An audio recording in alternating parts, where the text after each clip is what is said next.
Hey my viewers, we are here in Nakuru County again. We visited Mama Memo on her broiler farm. She is a small-scale farmer. Let me say she's a mid-scale farmer. She's keeping broilers. We're going to listen to her story. How she started from being retrenched to now a broiler farmer. You have lost your job due to COVID-19. My brothers and sisters in abroad, you are being killed and maimed. Come back to Africa and let's just keep this chicken. They pay. You will listen from the horse's mouth and she will tell you things as they are here on the ground. My name is Eunice Chepkirui and this is my story. I started poultry business in the year 2008 after being retrenched from Telkom, Kenya. So this was the only opportunity I saw I love to raise my kids with. I have 2 kids. I started with 200 layers. That was around July 2008. When they were at the stage of laying, I took another 300 layers. So after that, I continued with them until they started laying. Unfortunately, I was still naive in this business, and there was a disease I didn't discover earlier. So before they laid for about 6 months, they started dying one by one, without me recognizing that there was a disease in my flock. So after losing all those parts, I decided to go back to poultry, but in a different side with the broiler chicken. I took a break for about 3 to 5 months. I went back with broiler chicken. I took 250 for a start. And that is how my journey started from the year 2008. I've been doing this business. I don't have another side hustle. This is the only business I do. Though there are challenges of diseases, sometimes we live around Lake Nakuru, whereby baboons at times come to interfere with our businesses. I've had an experience with them. One time I had 500 parts. I had gone to judge. When I came back, I realized that my parts have been eaten by the baboon. Some suffocated, some died. But I didn't lose hope in my business. I started all over again. And here I am with these broilers. My farm holds 600 parts at a time. But since we are raising broiler chicken, I don't keep them at once. I normally put them at stages. One stage holds 200 parts. After around 4 to 5 weeks, I take in another flock so that the circulation continues. Because if you put so many birds at a time and you don't have market, it will be a challenge. So it's better you break the stages into 2 to 3 stages. That is how we manage. Like now, the birds you are seeing here, they are 200 birds. They are 4 weeks old. So as at now, I'm preparing another room for the next flock. Probably next week, Tuesday, I'll be bringing in another 200 birds that had been out of business for about 3 months after the corona pandemic. After the pandemic, these are the first birds I've brought so far. They are now 4 weeks old. There are so many challenges in this field, but one has to have a big heart for this. Like sometimes we have problems with marketing and whatever, but the only thing I can tell my brothers and sisters, mostly women and the youth, to come and do this business. Any business has challenges, but with this one, you'll never go wrong. Brothers and sisters who are abroad, some are being maimed, some are being killed. Please, I appeal to you, come back home and let's work together. There is hope in here. Like me, I lost my job. I didn't lose hope. I didn't go back home in the up country. I stayed put, though this is a rental place, but I feed my children using this business. And I've never regretted having started it. We have to go for quality feeds, because if you go for substandard feeds, you will have to mess your business. Me, I normally use the Isinya feeds. So far, they are the best. And normally we have to feed them properly so that they can gain weight. Like broilers, they are not like the kienyeji birds. They need to be fed so because they don't go out to scavenge for other things. They normally rely on these feeds we buy from the shops. We all know the hotels were closed and those are our target markets.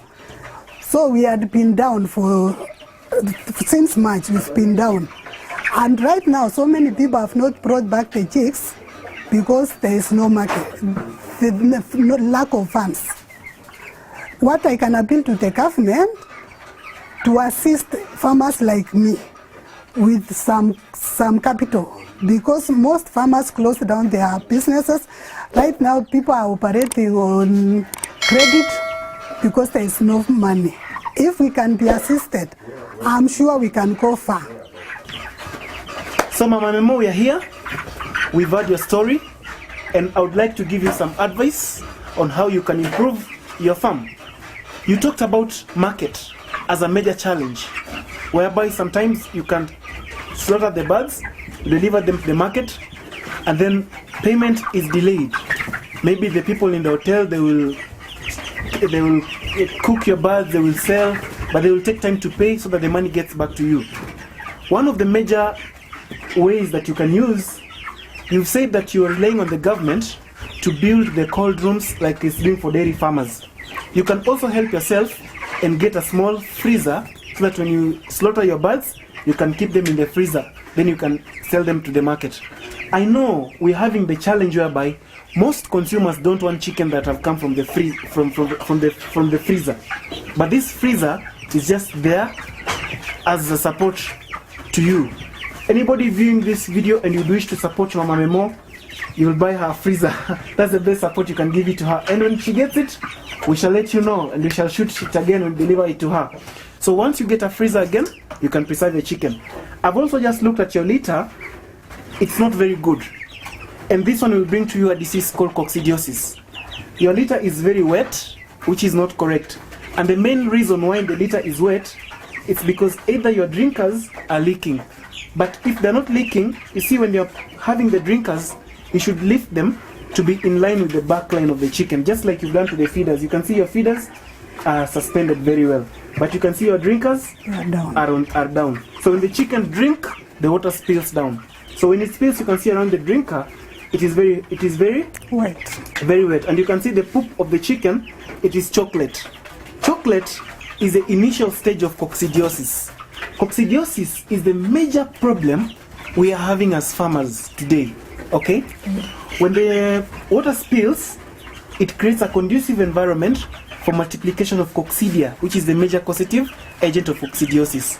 So when the chicken now consumes the coccidiosis, it enters the system. Now when it's in the system, it becomes, actually the chicken, let me just give you a brief explanation of the coccidia cycle. Coccidia, when it's in the ground, or rather when it's outside the bird, it is in active form. But then when it gets this conducive environment, the eggs hatch. When the chicken consumes the feed that has spilled on the floor, it consumes the coccidia. When it's in the system of the bird, it then attaches itself on the walls of the small intestine. That's when you see the chicken being affected by coccidiosis, they will start producing chalk-like poop in the first stage, a symptomatic stage. That means that the coccidia is eating the mucilline lining of the intestines. And then when the chicken is eating food, the mucus comes out with the food. Alright? So you see the poop is mucilline, or it is a bit chalk-like. When the birds continue when the coccidia is not controlled and it continues draining blood from the ileum, the walls of the small intestine, the coccidia consumes blood and then it defecates the blood. Then the wounds that have been punctured also bleed.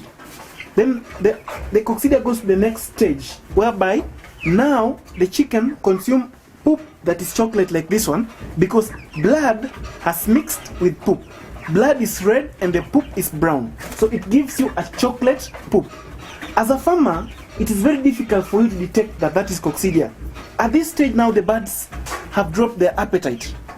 They can no longer feed as normal because of stomach pains. The bird can't speak, but you'll see it's having drooping feathers.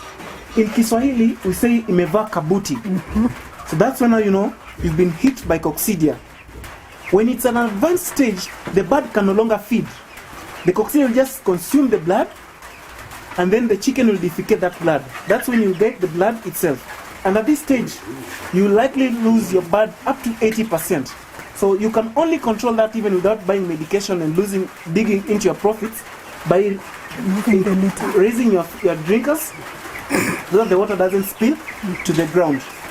AfriChick is going to support Mama Memo by buying her 2 drinkers so that she can have them as an experiment and use them to lift them up. So tomorrow you will get 2 drinkers from AfriChick so that you can also help to improve your flock. We hope that next time when we visit you, you will be doing so well, you'll have controlled the litter. So we want you to change your litter, introduce new litter so that it's dry and the chicken can play in it. Then you'll also increase your spacing so that you can consume lesser feeds and then they can gain weight very fast. We thank you so much for hosting us and we wish you the very best. Thank you. Thank you so much.